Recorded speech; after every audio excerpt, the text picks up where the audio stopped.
those images that you've just seen at the Kumbh, or indeed the last few days at political rallies, have angered many citizens, including a top ophthalmologist, and Dr. Parul Sharma joins me.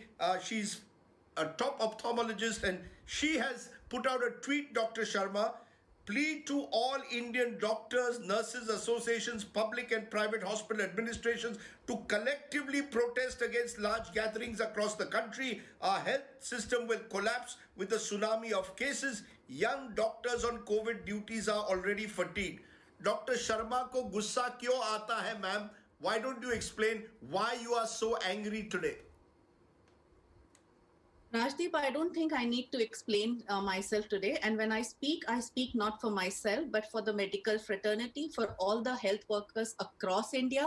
What you're seeing is a mockery, allowing such large public gatherings, allowing these massive massive religious congregation is naivety. It's a mockery. It's a complete disrespect to the medical fraternity, to the health line, the frontline workers, the health workers, the law-abiding citizens of this country. On one hand, you penalize people for sitting in the car without a mask. You penalize clinical establishment for social distancing. You put a 500 rupees fine. And on the other hand, you have these massive gatherings. I mean, how do you even begin to explain that to people out there? Why give them this opportunity?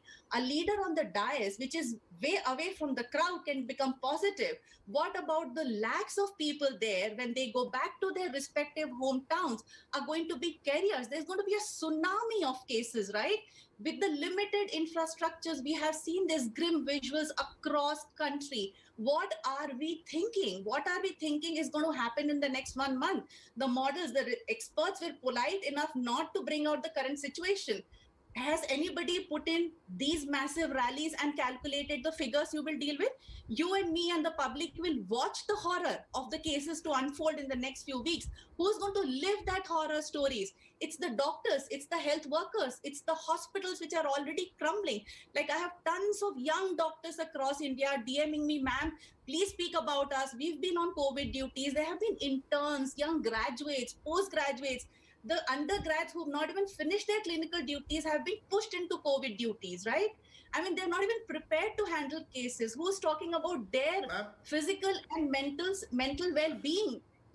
So it's a complete mockery, complete naivety, and I want to say that it's very sad, very, very sad.